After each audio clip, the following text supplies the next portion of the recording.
The story of Indy is the people that are here that make up the city. If you're looking for themes and through lines, one of the themes that you're going to find is that people be putting in the work. They're passionate about what they do, and they've faced a not insignificant amount of barriers to try and get there. Not everybody gets there, but the people that do get there, people show up for them. And I think that's the biggest thing that I think, you didn't ask me this question, but like the biggest misconception I think that a lot of people have about Indy is like we don't really support each other. And like we actually do. It's just we are supporting people who we see have been doing that same thing as us, like struggling to get where they are. But there's like a respect for what it means to come through the ranks of Indy, I think, creative scene and whatever kind of thing that you do. And I think people are going to rally around the ones who have really been doing it authentically. Scared rabbit, they've got you boxed in. Old habit, you draw the curtain. Lonely only if they ever leave. Hello, my name is Michael Zarick, and this is Third Space Indy. A quick announcement before we begin. I have been wanting to show off more of Indianapolis in whatever way I can. And there are like tens of you who listen regularly. And some of you are very outgoing, and I'm looking at you, Mr. Anderson York. So I would love if you, whoever you are, sent over a short video or an audio recording telling me your name, what Indianapolis neighborhood you live in or you rep, and what your favorite third place is. And I'll have fun with it, do whatever you think is appropriate. And I'll include it in the podcast in the future. So shout out to you, whoever you are, and send over some stuff. I want to include you. Hey, quick cut in here. I also wanted to add that you should mention you're listening to Third Space Indy, and you should send your submission to thirdspaceindy@gmail.com. Thanks for listening. Back to the show. That's fun. It is fun. I like that. Yeah. Sorry. No. Great. So I have an intro that I wrote. Okay, first off, you don't normally write intros, I don't think. No, intentionally. So now I feel... Yeah. Ready? Yeah, go for it. Today's guest is somebody I consider to be one of Indianapolis's best. This person is a Korean adoptee, a transplant from Rensselaer, Indiana, a serial podcaster who hosts the John Chi Show, the Conversation Piece podcast, and its extension, The Open Door. He makes every guest on his show feel like Daenerys Targaryen with their list of titles and accomplishments, and then follows through with an engaging conversation that ties his personal growth journey with chats about community, self-love, and a deeper appreciation for the city where we live, Indianapolis.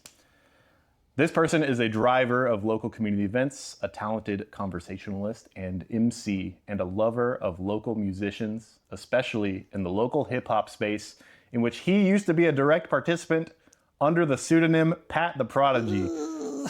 on songs like Ridin', Solar Conversations, and Clarity. Oh, God. This is someone who inspires me regularly, and I think someone who I inspire on occasion as well. He is someone I think of as a friend I just made, and one who I think will remain for many years to come. And more importantly than all the before, he's a proud cottage home neighborhood husband and a father of one. Without further ado, it's my pleasure to introduce my guest, Patrick Armstrong. Thanks for having me, man. How was that? I loved it. That was amazing.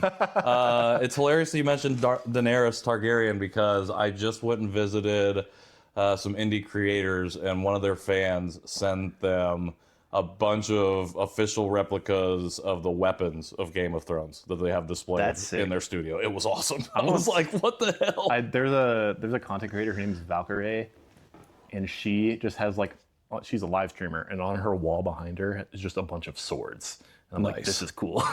Local to here, or a streamer from here? No, she lives in LA, but I think some of them she's forged herself, has gone to a blacksmith and forged them. It's like, that'd be so cool. Do you watch a lot of live streamers?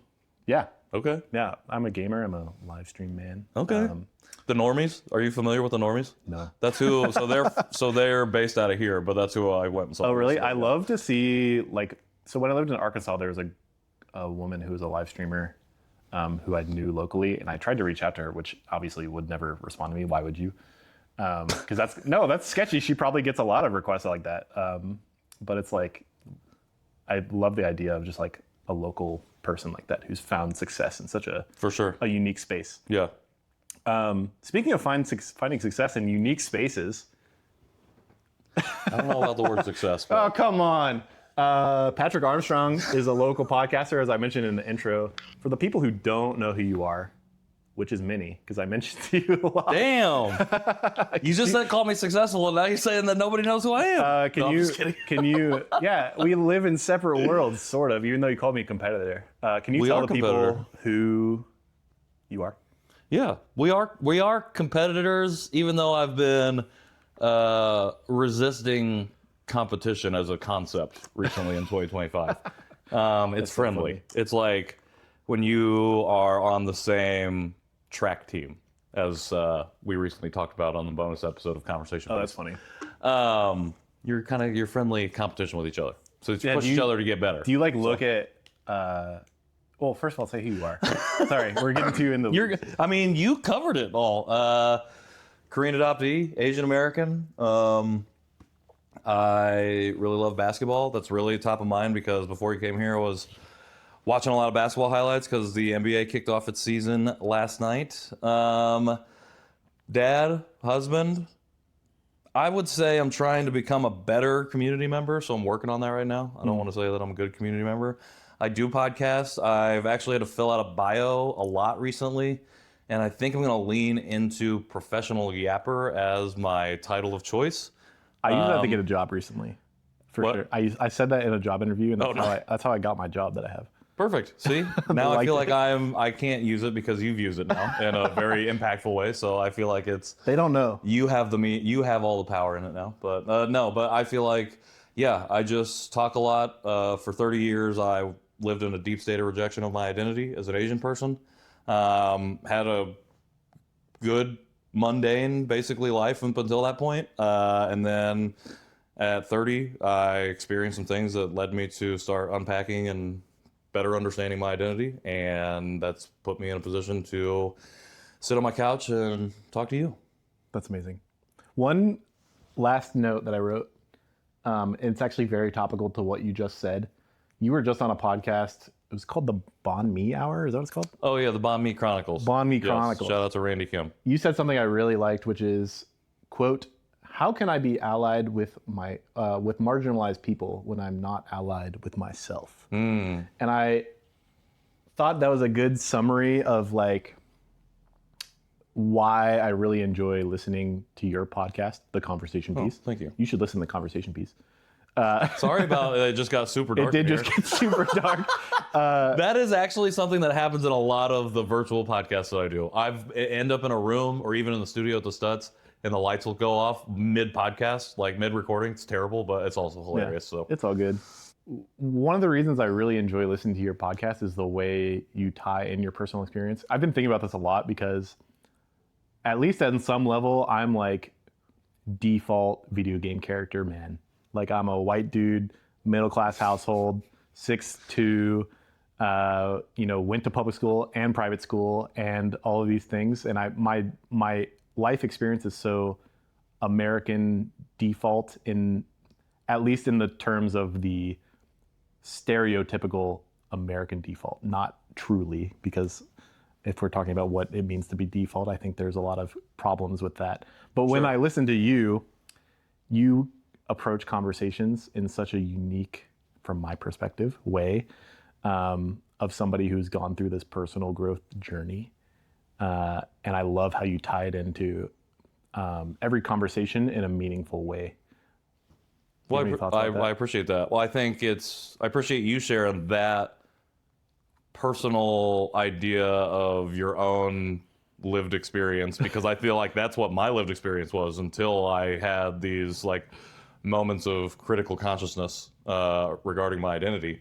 I thought I lived a very I was essentially a white middle class Midwesterner in everything but skin. So I feel like I intimately understand that, and what I had no understanding of was everything else. Yeah. And so I think like through podcasting and through just sitting down and hearing people share their stories, or at least their understanding and their perspective of their lived experience, what I learned through that practice is just how important it is that we all understand our own experiences, because they make up the collective experience. Like it informs humanity itself, the story of humanity. And I think the word American has come to mean just general. It's just become generalized. And I think that we can think of our experiences as stereotypical, like mundane, middle of the road NPC, because we've never been empowered to just like talk about what we've actually went through. Like if you were to just talk about specific instances in your life, people would probably be like, oh shit, that's fucking really interesting. Yeah. And I think by hearing other people talk about their lives, it just gave me better understanding and better context for understanding my own. And so that then makes me, because I'm a yapper, want to talk about my thing, because I'm like, oh man, that's made me think about this. And I'm like, how does that affect you? Or how does, like, you know, or like it brings up another question of like, oh, did you feel that way? Or did you resonate in that way? So sometimes it can kind of be surface level in terms of the conversation, but it's because I'm also doing the digging at the same time, if that makes sense. Yeah. You're doing retrospection or introspection, like in the moment. Yeah. It's kind of hard because it's kind of counterintuitive to active listening. And because like I was a really bad listener for a long time. And I think what helps me is the fact that I was so bad at it for so long, because I have to really be intentional about just listening and not loading up for responses. But because I use my lived experience so much, like I'm usually trying to have something to write on or take notes with, because a lot of things that people share will ping something for me. And for the most part, I don't have enough time to get into all of those things. I have to pick and choose. And it can be a slippery slope in conversation, because I don't want to take away from my guest. You know, I'm not here to talk about myself. But I think what sets the show apart is that I want it to be a conversation. So I got to bring something to the table. Definitely. I have an extension of Go for thought, which is also an extension of this Extend it. conversation. I've actually, the thing that's been, and this is actually directly tied to you, because you are the reason I am getting to this point. And I hate to dive so deep in the weeds at the very beginning of the podcast, but it's so interesting. It's what I've been thinking about. So you, through your growth journey, have sort of found your identity as a Korean, but also a Korean American specifically. Yeah. How would you phrase that? I would say Asian American. Asian American? First. Asian American via transracial adoption from Korea. So there's a lot. Yeah. It's a very loaded way of getting to that point, but I won't get into that yet. Yeah. And you also recently, I mentioned this the other day, but one of the big books you've read in the past year is Original Sin by Dr. Eve L. Ewing. Yep. I have not completed it, but I've slowly gotten through it. It's pretty heavy, but the essence of the book is talking about the American education system and about how, I don't want to say, let's just say bad, how bad it is. Yeah. Well, specifically designed to exclude or intentionally erase or misinform Black and brown people, or indigenous people specifically. Yeah. And the one thought I've come out of this, and there was a part in there about whiteness, which is not a topic I brought up on the podcast. Because but you're talking to me now. I know. But whiteness as a concept, not as a skin color, about how it, in sort of, Irish people, Italian people historically were not quote unquote white, but they have become that over time. Syrian Americans, which is where I'm going with this, at one point were not considered white, but many of the lighter skinned Syrian Americans are now considered white. So whiteness as a concept, not as a skin color. And I'm thinking of my mother when I'm talking about this, because I think she's very high level, understands this, but just sort of easing into the thought. So I don't want to take up too much time explaining this out loud, but my thought is I have always identified as Lebanese American, but I've recently come to understand that my great-grandfather moved here before Lebanon existed from Syria. Okay. So I'm technically Syrian Lebanese. And then I was talking to my aunt about this, and she goes, "Yeah, we just identify as Lebanese because they it sounded better, it's more accepted or something Sure. like that." And I was Well, because there was no history of Lebanese culture or anything before it was created. Yeah. Syria has already carrying connotation about it. And so I've been thinking very deeply about this, about how my quote-unquote whiteness is not real. Like, I am at least half Syrian, and there's another half part of me that I have used to refer to as mutt, and now I'm still going to call it that because I really don't know what the other half of me is. But through listening to you and reading at least part of Original Sin, just coming to terms with what does it mean to be Syrian American rather than just a white dude. 100%. Did that? 100%. So we're in my house right now, and a conversation I've had with my wife before, who is white, is when I first started to do all of this exploration, dig into culture and stuff. It was hard. We had to navigate those conversations. So I was not doing any of that, and this was fundamentally altering and uncovering pieces of me that were not present in our relationship prior. And so once I had kind of found my groove and stuff, we had a conversation once, and she's like, because I was talking about how I struggling to incorporate Korean culture into Van's life as a parent, because I struggle to incorporate it in my own life still. And she's like, well, I don't have a culture. She's like, white's not a culture. What's American culture? And I was like, well, you do have a culture. It's what's your parents your ancestral roots, what country do you come from? That's the culture. Yeah. We should explore that. We should be asking those questions. You are correct that there is no white culture. Yeah, because it's literally, people talk about race as a social construct could not be more true, especially when it comes to white people. When it comes to whiteness, it is a concept, because at the end of the day, it's not just white people. You come from other places, and so you can't that's part of your history and your culture. But I talked about at the beginning, America is so general. It feels so general, and that's part of that. Is America is a melting pot, but it's also a melting pot that burns so hot it burns away other things that come into it to just create American, which in reality is white, is what it would look like. It looks all the same. Yeah. So we need to turn the burner down. So we don't lose out on all of the stuff that makes people individuals, and then as collectives from different places across the world, incredible and unique, but we'd be burning that shit away. Yeah. Oh, I'm so glad you said that. That's an interesting framing, because I also think about our current political landscape and how closed-minded it is to this sort of idea.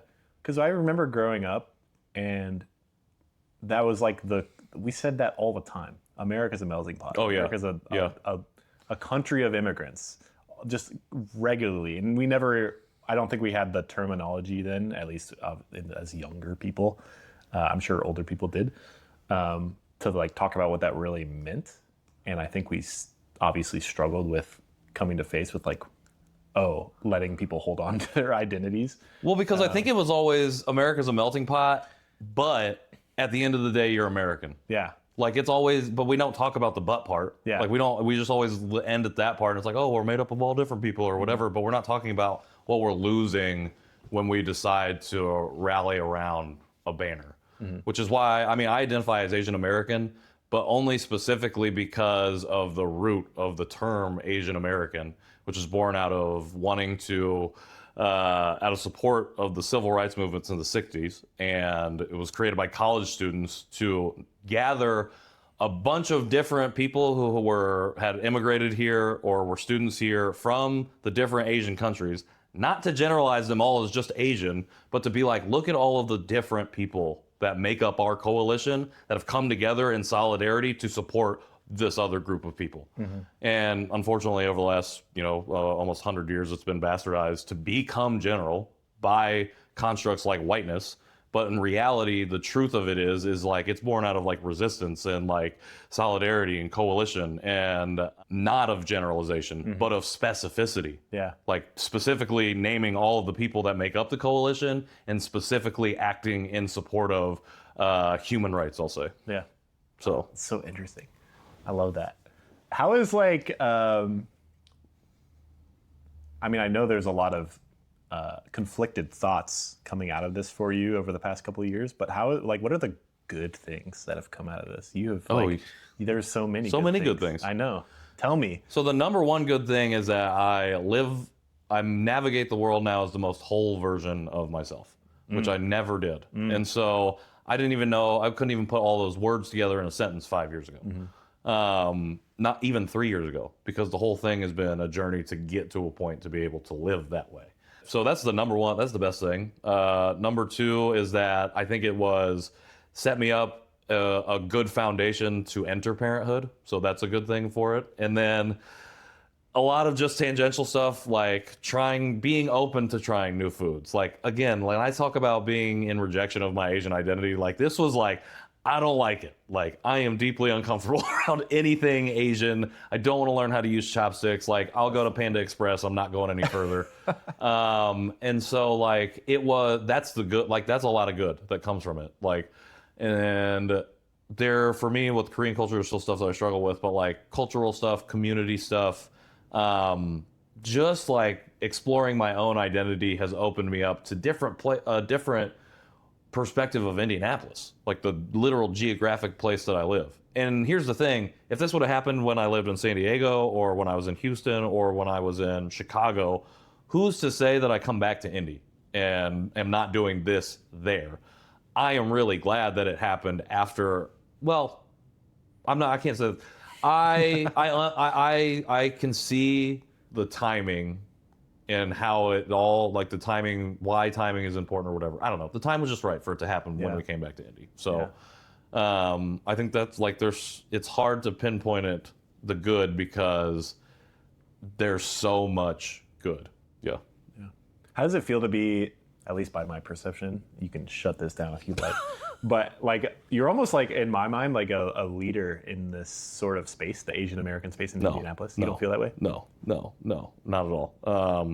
I am a person who is trying to maybe become a leader, and I think that, and this is probably going to come out and sound facetious, but I think there are probably people who would say that about me, but I disagree because, one, if you were good to go around to the Asian American organizations in the city, I don't know that maybe 10% of them know who I am. So right there is immediately disqualifies me from leadership. I think, two, I am, as much as I talk about community engagement and encourage people to engage in their community in whatever way that they can, I have still not engaged as much as I would like to do within that community, which again, I think disqualifies me from being considered a leader. Now, have I done things that could be quote unquote seen as leadership like in the community? Yeah, I literally just founded a leadership development program. I think that's what I was thinking of. With two friends and colleagues who I would consider leaders in the AAPI space. One is specifically Ephraim, 100%. Ariana as well, but Ephraim, 100%. And I am just coming in and slotting in where I can. So, like, I feel more so like a support player right now. And it would be great if at some point I ended up in that position, but I do not think that I am at the moment. Yeah. It was very flattering that you said that. I think a lot of... I appreciate it. I appreciate you sharing your thoughts because I think a lot of my... Yeah, it's just exposure in a lot of ways. I'm so 100%. Exposed to your Instagram. Well, I'm kind of, I'm very active, and it would be easy. And that's the thing, like, we're a small population of Indianapolis still. Like, we're only like 4% still and growing, but like, because I'm so visible, like, it's easy if you don't know any other Asian people to be like, oh, this guy must be doing a lot in the Asian community. Just because I am Asian. Yeah, that's funny. All right, let's pivot. Pivot. I want to talk to you about being a father. Let's do it. So actually, when we first brought up that I would have you on, I talked about having us wear Halloween costumes. We did, yes. Which we didn't do, but that's okay. But I talked about it in my head. I was like, oh, your kid is old enough to go trick-or-treating, but he's not. But I love the idea of joining a new community or community you didn't have access to as a newer parent. Have you found that since having a child, it has reframed your, obviously it's reframed your existence, but like the way you interact with the city and people around you, and like how do you sort of tie that into like your quote unquote community? That's a great question. So I brought up one of the good things about this whole thing, this whole journey that I've been on the last 5 years has been like, it gave me a good foundation to enter parenthood with. And I think like, because I had been doing a lot for 3.5, almost 4 years prior to becoming a parent, I haven't needed to like radically shift or reframe the way that I think about the city or engage with the city or people. Like I was already in the process of doing that, especially because I had been doing it with myself. But like when Van was born, February 2024, that's when the first episodes of The Year of the Nap dropped. So really when I first started to enter into or figure out what my place was here in the city. And so it didn't shift it. It was shifting with it. So like being a parent and being a part of Indianapolis, a community member of Indianapolis, go hand in hand. Like I don't think that they influence each other at this like simultaneously. I don't think one or the other. I think it was a lot of the work that I had done the 3.5 years prior on myself, which led me to a point where I wanted to be in Indianapolis anyways pre-birth, like during pregnancy, but like things were happening that made me think we're in Indianapolis. We're in Indianapolis specific for a reason. I am in Indianapolis specifically for a reason. And I don't think that I'm going anywhere. So like You feel like more locked in a way? not because of Van, but because like I had experienced some things that were leading me to want to lock in here regardless. So, and then, but because of Van and because we were getting ready to enter parenthood, that like, and so, okay. So I guess a little bit of influence because, but I was already thinking this and doing this with Asian American community. I want to build a community that I did not have, and also that I was not building when I lived in Indianapolis prior. So, yeah, I think like not a lot of significant influence, but maybe I'm not thinking about it deep enough. Maybe there's more there, but Or I mean, your kid's not old enough to even like pull you in any type of direction. You're I yanking mean, in no, but true. Like, I don't know what his specific interests are beyond trucks and Spider-Man sometimes and Elmo. So, but like, yeah, I guess it is more influenced by my own lived experience, what I lacked. And I don't want him to lack in that way. But where I worry sometimes is like, I mentioned it earlier, but I struggle to connect with like Korean stuff. And that includes community still. And like, especially locally. So, and I don't want him to miss out on that, but I'm still missing out on it myself. So I got to working to figure that out. And I realize it's different for everybody and whatnot, but like that's on me to figure out for us. So, I mean, it's an opportunity to be like learn alongside. That's been the advice I've been given a lot in the last couple of weeks. But at the same time, I don't know. Like I give a lot of good advice, I think, but I don't follow it that often. So I think a lot of people struggle with that. yeah. I can tell people to go on a walk and drink water all I can, but do I go on a walk and drink water? Probably not. I'll drink water right now. You go on walks. I do walk a lot. I do not walk or bus here. That's my... I was going to ask if you were going to drive. I was did. like, I can come pick you up from the bus stop. It's not too far, but... was going to bus here But then I got caught up talking to somebody, a business owner in Broad Ripple, just for like a couple hours, actually. Classic Michael Z. I should stop talking to people. Get out of their hair. So you're a podcaster. Actually, you always make fun of me when I do. Your Actually, transitions are some of my favorites. I actually don't want to. I want to talk about that later. I want to talk about now. I want to talk about Indianapolis hip hop Okay. because I think this is a personal passion of yours. No? Yeah, I mean, I am passionate about it as I'm a fan, for sure. It's funny that you pointed this out for yourself, and I was gonna bring it up, which is there is this theme on your podcast. And if you, look over the course of it, it's like you're always interacting with people or artists in Indianapolis who are involved with rap or hip hop. Yes. Why do you think that is? So I think 100% you are not wrong to say that I am passionate about it. I don't want that to be mistaken as like I don't care we about gotta it. tell the people you have directly interviewed Audrey Nuna, who is a huge. Oh yeah, but that's not has nothing to do with Indianapolis. It kind of does, but kind of does.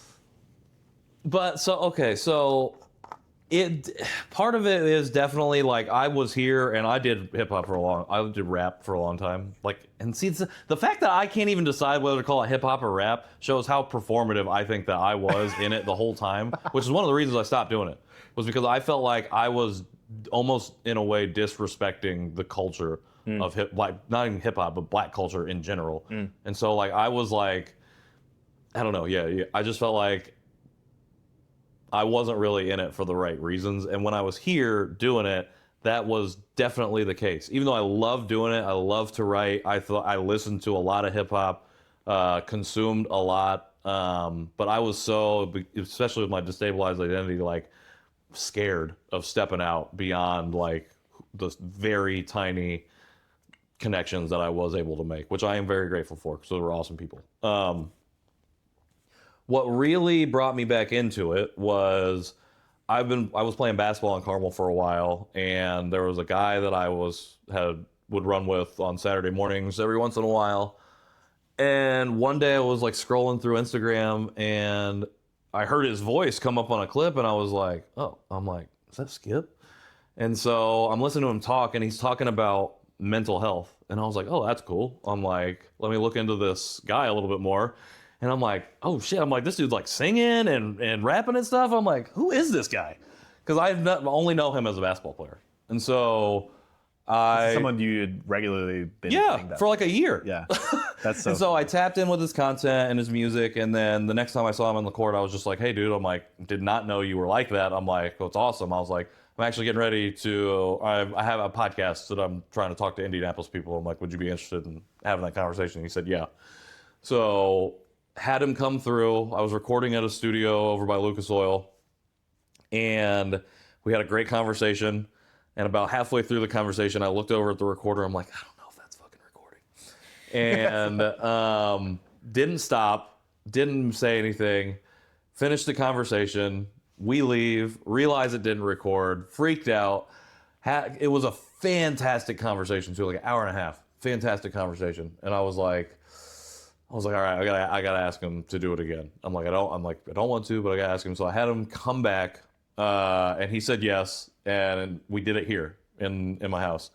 And in this conversation, he went a step further in talking about, like, he named a lot more names, I thought, from people locally that because I asked him, like, who were people that we should be knowing about or like listening to. And he named Corey, 4200 Corey. He named Double A. He named Baby Ebony. And I was like, I don't even know who none of these people are. And I started listening to some of these other folks, particularly Double A, because he was featured on a song on an album that he told me to listen to, King of Indiana. And I was like, bro, I was so surprised at how the quality of the music that I was just like, I was shocked. And I was like, has this been here like this whole time? And it just became a personal, so I've shared this on the show many times, but when I first started to do this, decided that I was going to do Indianapolis stuff, I opened up Google Sheets and made like a list of people that I wanted to talk to. None of the hip hop people were on the list until I talked to Skip. And then I just started like adding names, and I was like, I got to talk to these people. And I just got really lucky that the conversation that I had with Skip went so well, and that he came back to have another one, because that conversation birthed so much of the conversations that we would end up having on the show. And in such a way, now I haven't even thought about this, but like, if I didn't have that conversation with Skip, I might not be doing the live shows right now that we're currently doing, and that is going to be the main format of the show in 2026, because it was the conversation I had with Jane's son Kim from Treese that really solidified for me that that was the way I could do the show. That conversation doesn't happen if I don't have that conversation with Skip, who really kind of opened my eyes to the community here.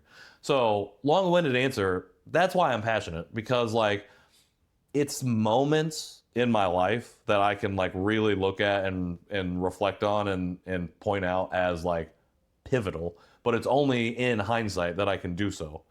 But like, if you would ask me that question a year ago, I don't know what my answer really would have been, other than like, there's a lot of really cool people that I didn't know.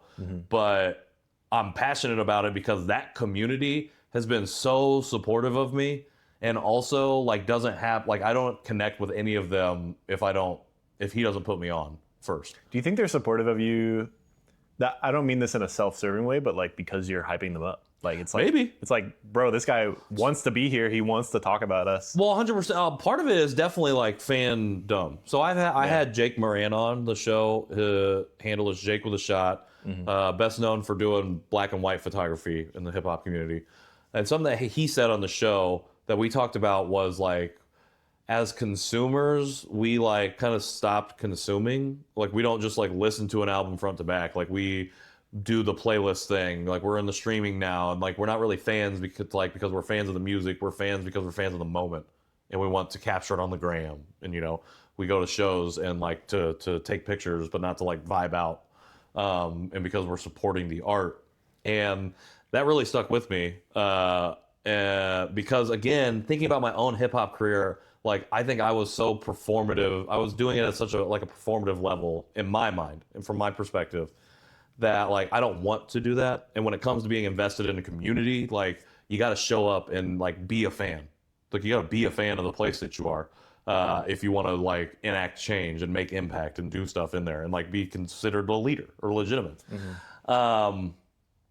And so, why the fuck did I just bring that up? So I asked if they were supporting you because you're supporting them, basically. It's reciprocal. In a exactly. Way. And so, like, that's how I want to treat every guest. Is like, I'm a fan of what you've done. Like, if I invite you on the show and you've written a book, you can damn well be sure that I've read that book. Like, if I've not read the whole thing, I've read most of it, and I've done my homework. And it's because I care about wanting to have a good conversation. The whole point of the show is not for me to yap about myself. It's because I'm having you on to talk about the thing that you want to talk about, and I've hopefully crafted a good conversation for us to do so. You're the star. Like, I'm the star right now because this is your show. So I'm the star. Look at me. So I say all that because I was at Butter this past year, and I was having a conversation with somebody. On the bus? What's up? On the bus? Not on the bus. This separately. was at night at the festivities. I came back to watch Baby Ebony perform, and this was post that. Somebody from producer, rapper, engineer in the city came up to me and the person I was talking to, and we were chatting, and he told me, he's like, man, if somebody in the community ever has something they want to promote or they need to talk about something that they want to get out, he's like, I recommend your show first. And I was like, bro, huge compliment. And like, the reason I think that somebody can say something like that is because I am truly invested in not just the conversation, but the person I'm having the conversation with. And that requires a level of fandom, I think, that you find in like nerddom or pop culture a little bit. And I mean, I'm down to have a divisive conversation. I'm also down to learn to become a better journalist and be better at pushing back on stuff that maybe I don't agree with, or maybe that needs pushed back on. Yeah. Like I can definitely be better about that. But the show is also like, if I'm having you on the show, it's because I know that you're not a terrible person and you're probably not going to say something super wild that I need to push back on. Like the platform is not meant to be combative in that way. Like I'm down to have those kinds of conversations, and I do frequently with people offline. But like part of the point of the show is because I like what you're doing in the city, and I'm not here to tear it apart. I'm here because I've looked into it and looked into what you're doing, and I've got some questions, and I'd love to have a conversation about it. Yeah. So to that point, what? So I recently listened to Murdoch's episode. We talked about that actually, and he was like so enamored with your questions. He was like, these are some good ass questions. He's like, most podcasts suck.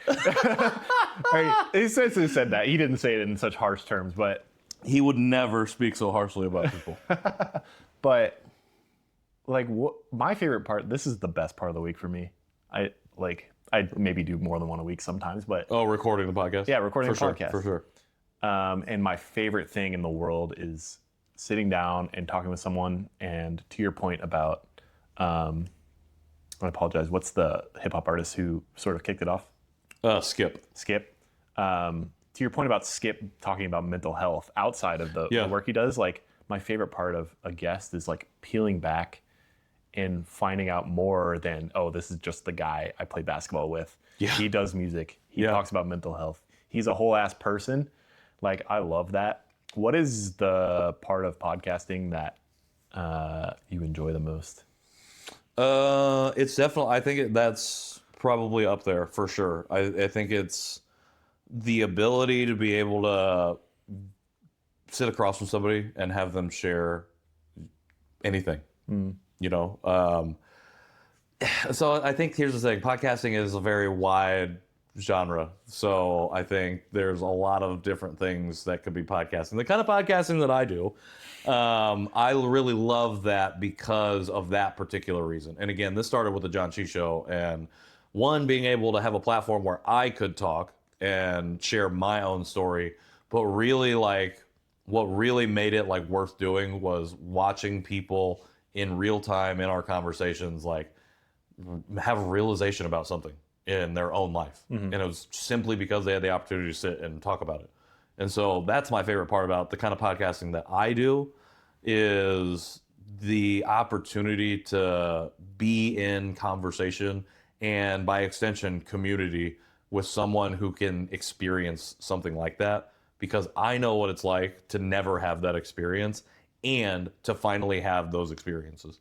And so I don't ever want to be the gatekeeper, and so that's why the show kind of is formatted the way that it is, and like who I have on, and we talk about what we talk about, is because it's an avenue, it's a vehicle for folks to share what they want to share, instead of me having like an agenda to the conversation. Yeah. Other than like I want to have a conversation with you. Definitely.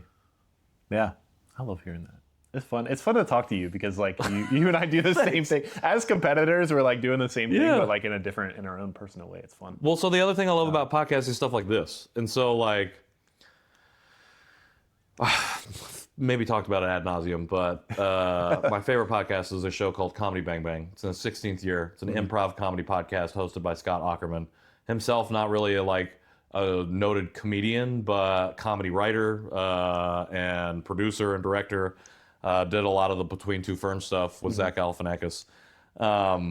That show, that was the first podcast I really ever listened to. And at first I didn't kind of understand it, but then I heard a skit called The iBrain, if you ever are interested in listening to something just unhinged. That was just so hilarious that, I don't know, something about it just made me stick with the show. And it was just when I realized the show is literally about nothing other than a person hosting people doing characters talking about nothing. That is a pure yap show. Yeah, but it was like I just love it, and like every week it makes me fucking laugh so hard. But I'm like, that's the kind of conversation that I like to have too. And I think especially like the time that we're in, I'm not saying like we should be laughing. Nobody should be laughing. Like this shit's not funny. And at the same time, like we need avenues for laughter and for just the free expression of fucking nothing. Like to just be like, and it's just like have fun with each other. Here's the thing, like if they never release that, it would still be fucking funny and fun as hell. Like it's probably fun for them. Yeah. I mean, if it's not fun for them, I don't know why they're still doing it 16 years in. I listened to. I didn't finish it. I started listening. Well, it was like. Why is that so funny?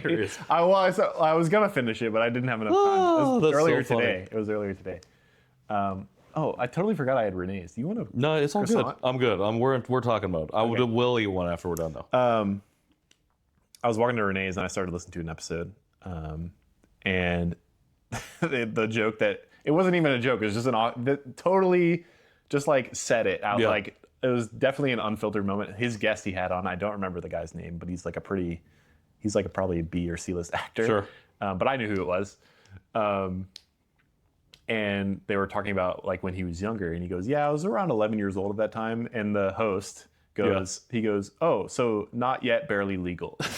And I was like, this is the like that's not something you just like say in a normal conversation, but like in your Comedy Bang Bang podcast, like it was exactly hilarious. where you're not taking like, yourself too seriously. Like I said, all of that, and I could have just said where you don't take yourself too seriously. Like you got to have moments and opportunities to do that, and I think that's why I really like that show, because it gives me an hour and a half to just be laughing and just be in the moment of funny. And it doesn't negate or take away or erase any of the fucking terrible shit that's happening right now or any of the work that is required of me to do.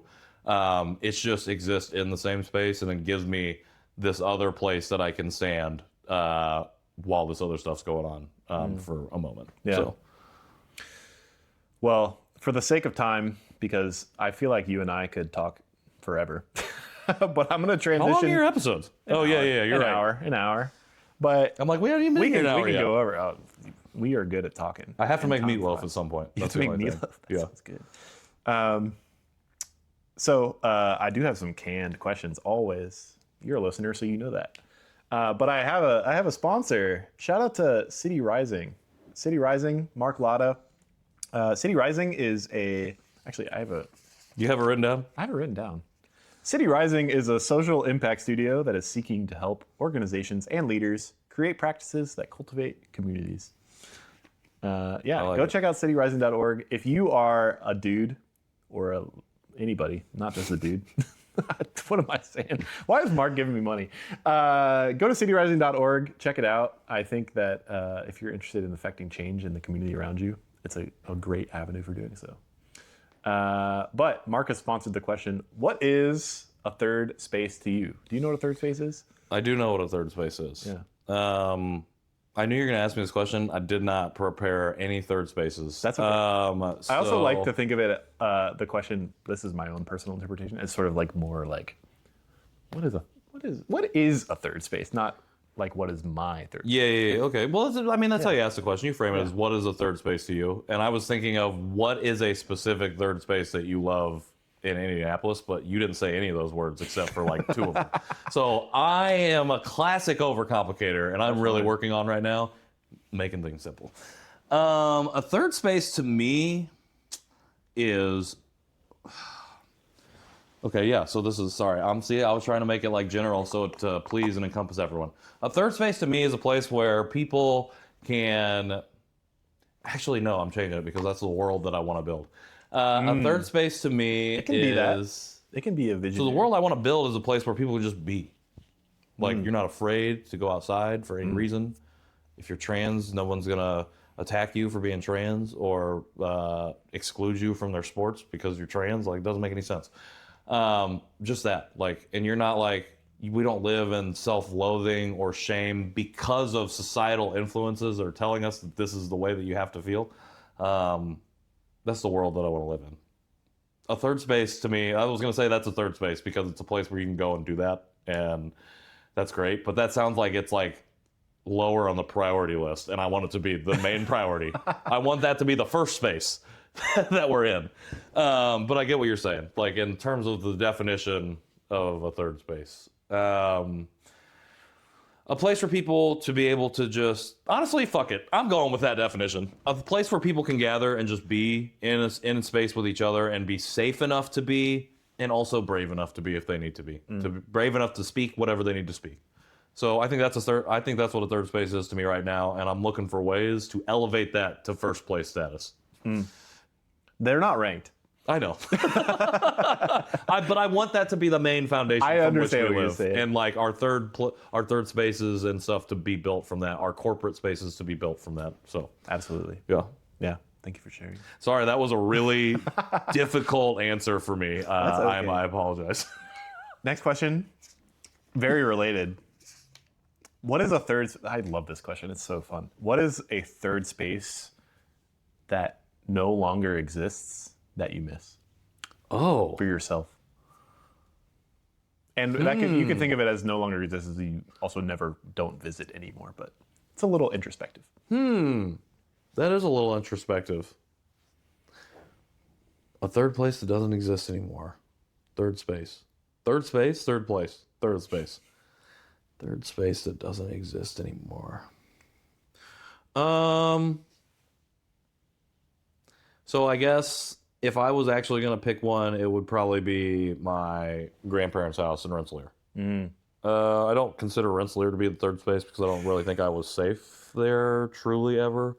I just want to say when maybe I'm telling you, I have to mention my wife every Mention episode. when Anna Shout out found Anna. out when Anna, so we went to your live podcast recording in Yeah. Aruba, and you go, I'm from Rensselaer, Indiana. Anna goes, oof. I mean, that's the most common response I get when I say that's where I'm from. Most people get it. Like, they know, like, if you're from Indiana, you know.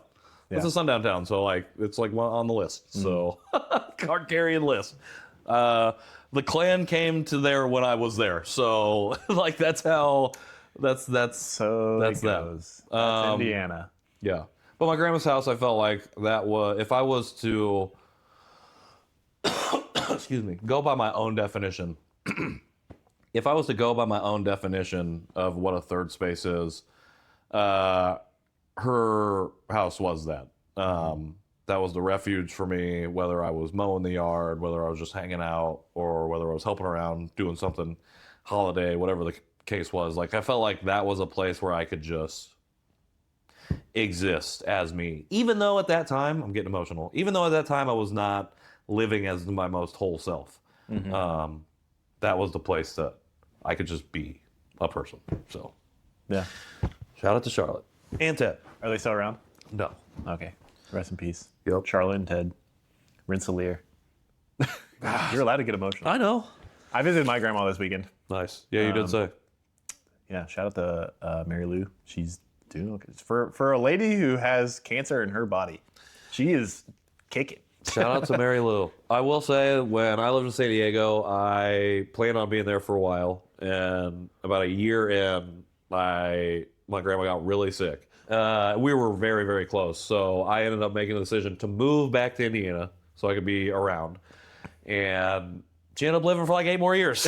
You're like Totally fine. Shakes fit. Yeah, she was totally fine, and I was just like, all right, but you know, I had to come back. I was meant to come back, so Yeah. Did you meet your wife here? Met her in West Lafayette. We had friends. She went to IPU, I went to Purdue, and we just had similar friend groups, but did not start dating until Indianapolis. So, Like when you came back from San Diego. when I came back from Houston, technically, or before? No, after, for sure after. Like, we were like in the will they won't they for a long time. So it goes. I'm not good at dating. Shout out to Bo Turner. I'm gonna give Bo Turner a shout out. Give no Bo one's a good shout at out. no one's good at dating. Go to find Indianapolis. Go to a speed dating event. If I were single right now, I would go. You don't even have to. She got find fun indie. You don't even have to be single or any of that. Just go find a fun event. You can find new friends and community. That's free. She's not a sponsor. Yeah, not a sponsor. Edit that out. Cut that out. I saw her the other day. I got that cough going on. Are you okay? I am okay. Don't get me sick. No, I was just crying. Do you cough when you cry? I don't think so. That would be a funny tick. I don't know if you knew When this, I cry, I but just cough uncontrollably. I don't know if you knew this, but Mere Indie, which I know you listened to, Yeah. was the most recent episode, and they have some questions for you. Yes, amazing. I was going to ask you if they were going to be my question. Yeah. So the first question is from Ebony Chappelle. How fitting that we talked about this. Oh, wait, no, you're not smart. Ebony Chappelle. You're It's- smart the way you yeah. set up the conversation. I get it now. How fitting. Sorry. I'm This just is not, knowing. this I'm is just not knowing. intentional. I'm just knowing what the questions they asked on the thing were. Yeah. But this isn't intentional. You're not supposed to necessarily. I know. You can edit that out. This is actually from Ariana B. You have so much editing you have to do. I don't need on it. this It's fun episode. to have. This is your Patreon. This is the Patreon one, paywall one. You got to put. You I put will the full never- one behind the paywall. I'm making this statement declarative right this moment. And this is something I thought of before I ever released an episode. I will never put an episode behind a paywall. Okay, I like that. I don't know. I have feelings. I mean, it's nice to. It's a good way to conversation be drive accessible. revenue, but I'm not interested. Well, you're not like an entertainment podcast, really. It is entertainment, but your conversations can impact people at a wide variety of ways. So they need to be accessible, because if they're not, then they can't have that impact. So Yeah. I get it. Yeah. Question from Ariana Beatty. Let's do it. Sorry. And I'm so glad I'm asking you because you will have an answer. And I know you're going to have multiple. Who should I be listening to that's a local artist or musician? All right. So I did have. I literally one question I was prepared for, and I got to do it because this is my guy, my homie 4200 Corey, Far East Side, Post Road. He just dropped an album called Cobra Sun. Not just. Yeah, it's been out for a couple couple months. Okay. But he's got a single out, Well Versed. I saw that they just did numbers over 1 million views and stuff real? for that song. Yeah. Wait, that's over 100K on the album itself in that first month. Like, he's been killing it. He's Like, so talented. amazing. Like, when we're talking about like when I was discovering the music and being like shocked, like this is one of the guys that shocked me, because I'm like, this is somebody that you would hear somewhere else that you would not think of, that would, or if you were like to be like, hear this person randomly on the street in New York, and you'd be like, oh, that's maybe somebody, like, what part of the Hey. city is he from? Real quick, Michael Jackson is from Gary, Indiana. 100%. People can come from anywhere. That's what I'm saying, though. Yeah. But like, we have a stigma and stereotype about us, is that there's no creative people happening here, or like creating here. 100%, Corey. You got to be tapped in with that dude, because he's always going to be Naptown forever. But bro, he might be. He's got the runway ahead of him. Like he needs to be getting. What city do you feel like he gives off energy from, or do you think he's a Naptown guy? Naptown, 100%. I said New York just because I feel like there are a lot of different areas of New York that people could point to as being like, oh, you're from the Bronx, or you're from Harlem, or you're from Brooklyn. Yeah. And so, like, but like, I don't know that I would place him anywhere. And this is something. So, the first time I ever asked the question, "What's the Naptown? What's the Indianapolis sound? Like, what's the Naptown sound?" That was to Skip, and the thing was, like, there really wasn't one, because it's like it encompasses all kinds of music and all genres, and you're gonna get a little bit of the South, a little bit of East Coast, a little bit of that North Midwest, like Chicago influence, some West Coast influence. Like, you're gonna see it all happening here, and I think he embodies that. But if I were to label anybody as that sound, him for sure. My guys Distinct and Baby Ebony are dropping new music sometime soon, so you got to be listening to them. Baby Ebony is on the comeback right now. I had no idea who he was before I talked to Skip. Now that's definitely one of my favorite artists. So I heard somebody say, like, he's the definition of like a pop star in Indianapolis. Like, if somebody could go out and like do it, like, he's got that sound. The way he like moves and navigates the stage and performs, like how is he from here? Like, it doesn't make any sense. I was like, thinking about this in the context of, so you're familiar with K-pop Demon Hunters. yeah. Many people who are listening may also be, but they've recently performed on Jimmy Fallon. Fallon. Yep.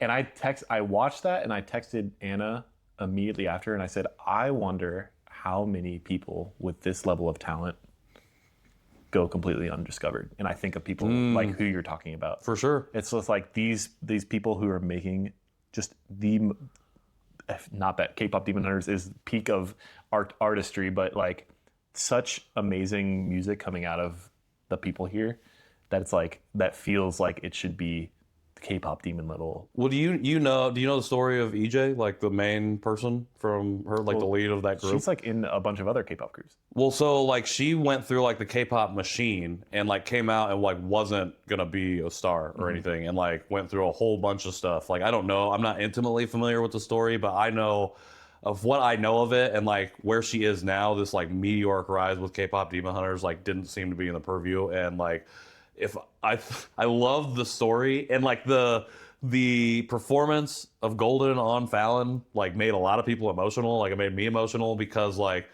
it's also indicative not just of like Asian pop culture, Korean pop culture, or whatever, like being put on the mainstream or whatever. It is indicative of like what it looks like, the universal story of struggle and like fighting to get to where you want to go and maybe never getting there, and then by fucking chance like something happens, you get the opportunity and you take it and you run with it and it happens. Like I think her story is indicative of, is like, it could be a good representation of what it means to come up in Indianapolis, because I think like at the end of the day, you are like, the story of Indy is the people that are here that make up the city. And if you're looking for themes and through lines, one of the themes that you're going to find is that people be putting in the work. They're passionate about what they do, and they've faced a not insignificant amount of barriers to try and get there. Not everybody gets there, but the people that do get there, like Corey, when you go to a fucking Corey show, or you go to a TGI Free show or Distinct show, or like you go to any of these people's shows, Dead Silence, Maxi, like he's about to drop an album. Like people show up for them. And I think that's the biggest thing that I think, you didn't ask me this question, but like the biggest misconception I think that a lot of people have is about Indy is like, we don't really support each other. And like, we actually do. It's just, we are supporting people who we see have been doing that same thing as us, like struggling to get where they are, fighting to get where they are. Or like, you're supporting people with bodies, not money. Well, and they're talking about their experience doing it and are not saying this is representative of everybody's story, but like, I'm not here to represent everyone, but if I need, like, that kind of mentality is why we put on for people in that way. Because like, I don't want to say it's a humbleness, but there's like a respect for what it means to come through the ranks of indie, I think, creative scene, and whatever kind of thing that you do. And I think people are going to rally around the ones who have really been doing it authentically. Which I think is why I do the show the way that I do it, is because, and why I've been really, really, really hesitant to change much, because I've built like kind of a product now that people expect a certain level of consistency or quality or whatever the conversation might be.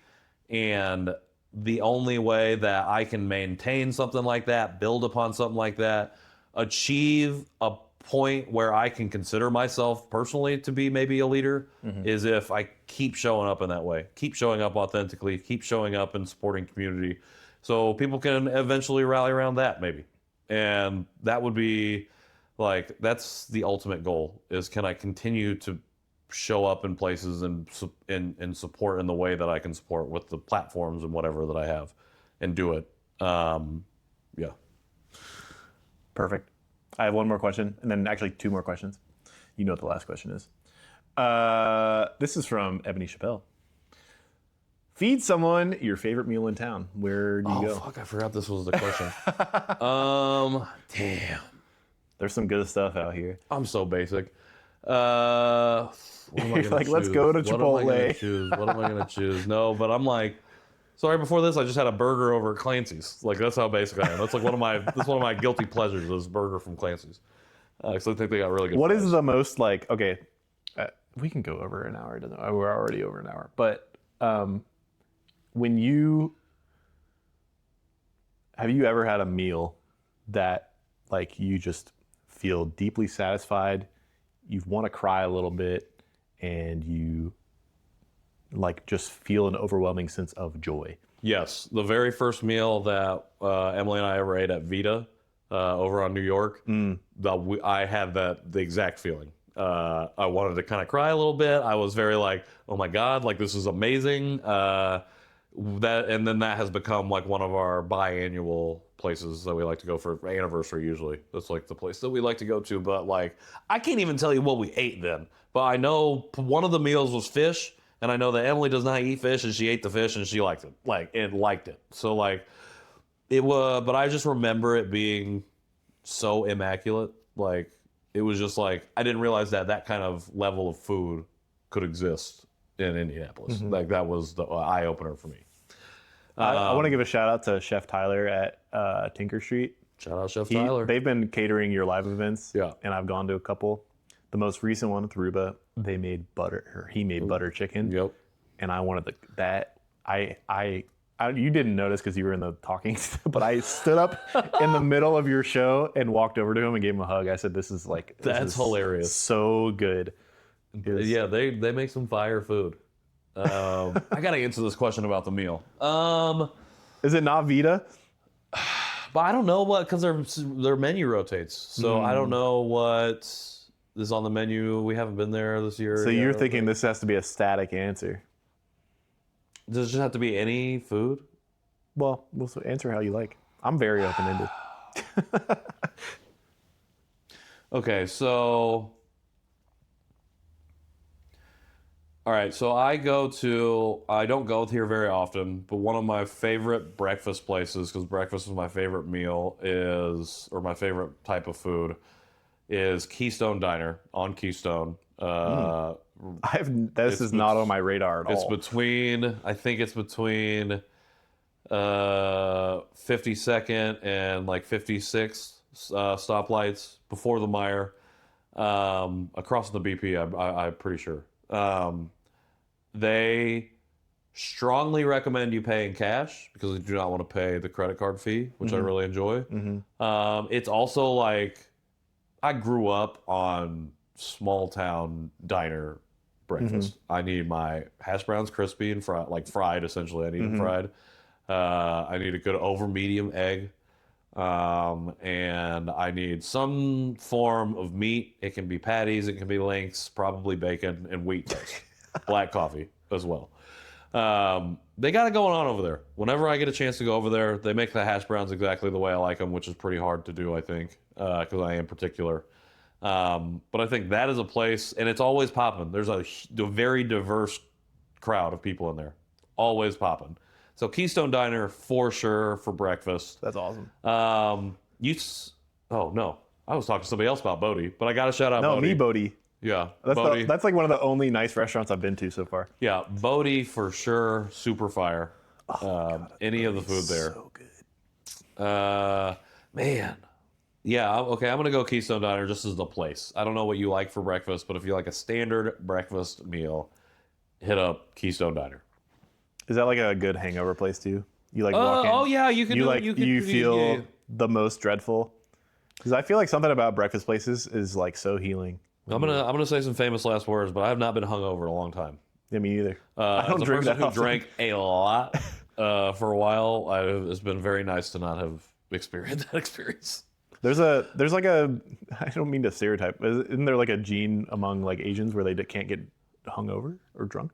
I don't think, no. So there's like, Asians have like I think they have allergy to alcohol. So there's this thing called like the Asian glow. Yes. Your like skin gets red, and that's like an allergy to alcohol. So I don't know. I don't think I've heard Maybe, I don't know. I'm making shit up. I never had the Asian glow. And like I started drinking pretty early in my high school career. Rinsily. And I never had that. I would get sick more than my friends because I think I didn't know how to drink beer correctly. But other than that, like I could always just drink whatever. I never got red. But if 100% is a real thing, I know many people, many friends who have the glow. So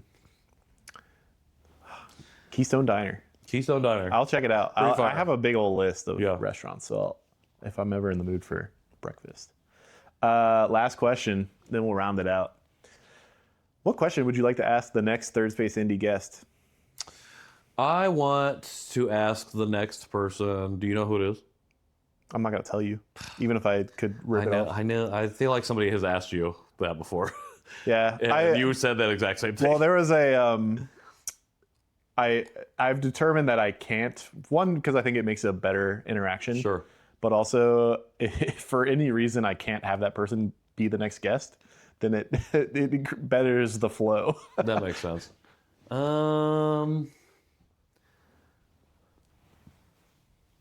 Are you looking for something specific when you ask people this question? No, genuinely, I love just the most random stuff. All right, great. Ask them. Damn. See, now I get overcomplicated. Like Kate Grimm, let me go back. In terms yeah. of like what is a random question. Kate Grimm asked the question of the next guest: who would win in a fight, the skeleton at 100 Acres or the Circle Monument? Well, I guess my question is kind of like, does it have to be Indy specific? No. Okay, great. I don't care. Okay, that actually is very informative for what question I'm going to ask. Okay, so my question is... This is great podcasting. Now I feel like my question's stupid. So I now don't I'm think trying there's to think of stupid another questions. I question. think, in fact, this is No, the there perfect time for stupid questions. Guy, there are many stupid questions, and I'm thinking of a bunch. I'm keeping all this in. I'm thinking a bunch of stupid questions right now. Like I've given a lot of hints as to like my favorite kind of podcast, and like I like to laugh and all that stuff. So you can guarantee the question I'm about to ask is going to be stupid. But all right, would you rather wear shoes with no socks for the rest of your life, but when you shower, you can't wash your feet? Or would you rather eat only bacon for the rest of your life, but you don't have any of the adverse effects of the over ingestion of fat from the bacon? However, you don't have your two big toes on your feet. Those are the parameters of my question. Let me just read this back to you. My would you rather is very overcomplicated. I told you. Would you rather wear shoes with no socks for the rest of your life, but you can't shower your feet, or only eat bacon and there's no negative side effects, but you also have no big toes? Have you ever seen? Have you ever watched Phil of the Future? Incredible. There was an old Disney Channel show called Phil of the Future, and there's a whole episode dedicated to how Phil and his family, who are from the future, have evolved to only have 4 toes on their feet. That's hilarious. I've actually got most nervous about asking that question. That's not my question. I gotta think of another one. Okay, I got it. Who is my next guest? Are they going to be confused? Who is my next? Oh, I know who it is.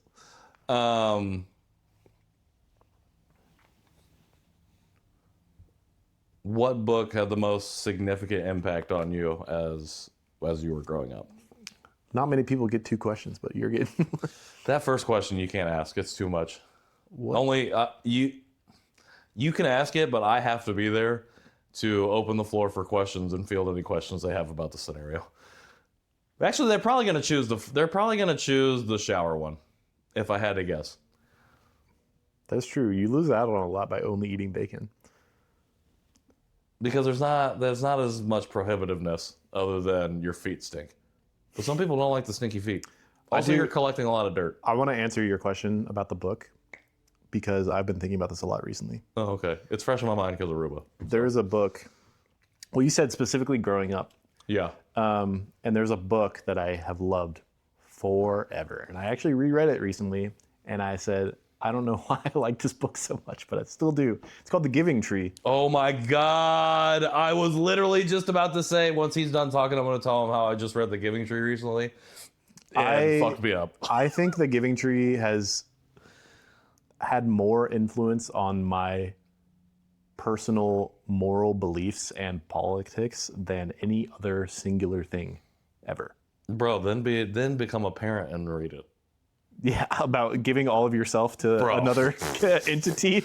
Bro, I had to read that to Van one day, and I was weeping by the end. He's like, he can't say what's wrong, but he was basically looking at me like, what the hell's wrong with you? And I was just like, oh. I will link, there is a free version of The Giving Tree on the internet. I will link that in the show notes. Please read it. It's so good. So good. And it's like 10 pages. So good. I'm gonna get emotional just think about it. Well, thank you, Patrick, for joining me on this episode of Third Space Indy. There's so many other things to talk about. Maybe you will be the recurring guest. We're always seeking the recurring You guest. want the recurring guest? Let me be a recurring guest on your podcast, please. You did offer to be the cameraman. Please.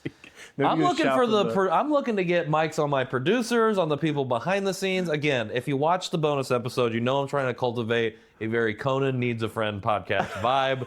Go watch Conan Needs a Friend and see what kind of vibe I'm trying to cultivate. It's so that kind of aesthetic and that kind of conversation I'm trying. Just fun. But anyways, can you tell the people where they can find you, what you do, and what you got coming up? Because there's a lot. Yeah, if you want to find anything that I'm doing, you can go to patrickintheworld.me or follow me on Instagram at patrickintheworld. Instagram is my main mode of social media communication. Or you can search me Patrick in the World on LinkedIn. Getting a little bit more active up on there. You have a business on there now? No. Patrick? Oh, okay. I just talk about... I've just been on LinkedIn for a while. But you said Patrick in the World on LinkedIn. Oh, that's just what because when I was starting to do my own stuff originally, I consolidated everything to one. Try to link change as many of my links to the same thing. Got it. And that was before I knew conversation piece was going to be a thing. Mm-hmm. So do that. Come to the live shows. We got 2 more left this year. The next one on Wednesday, November 12th. We'll be back at Draft, Tinker Street, Ash and Elm on the food and bev, respectively. That guest is going to be Skip. We're going to have a really incredible conversation. I'm super excited about it. We also got the giveaways, so make sure you pull up for that, especially if you love good food. Also have not announced the December one yet, but it's going to be on the 10th. Also on Wednesday, guest is already locked in. One hint, previous guest on the show. But it's going to be a great bridge into 2026 when I'm trying to swing for the fences with my guests. So be on the lookout for that. ConversationPeacePod.com, at ConversationPeacePod for all of those things. And yeah, I think that's it. Conversation Piece, wherever you get your podcasts. John Chi Show, wherever you get your podcasts as well. And I think that's all I'm involved in. Actually, no. When's this episode coming out? Monday. I am giving a keynote.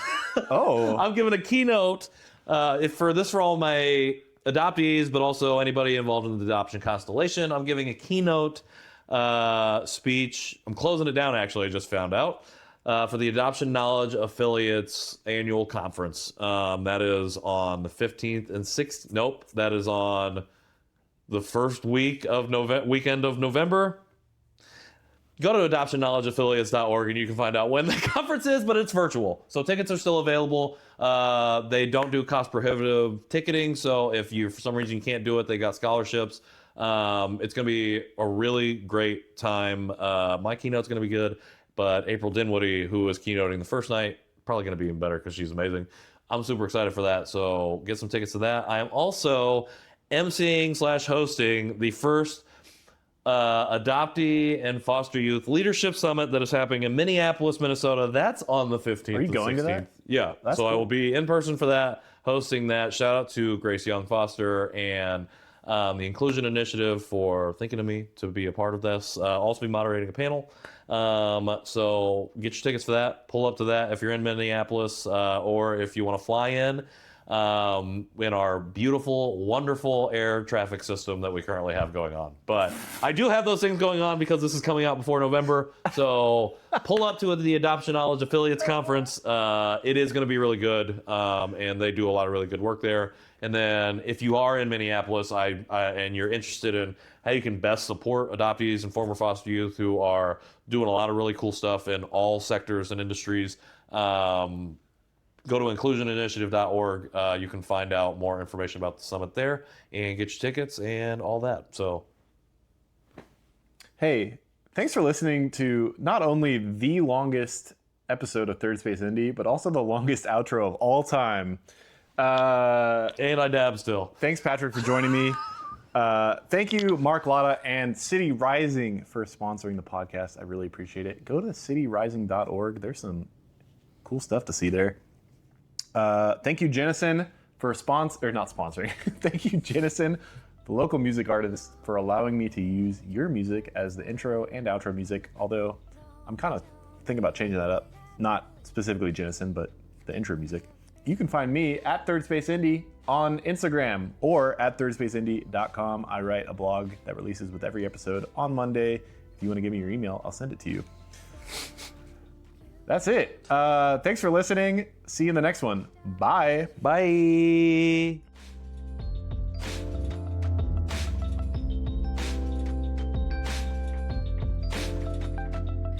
Scared rabbit, is the coast clear? Go grab it, you're gonna starve here. On your bed of death with one regret, what you never said.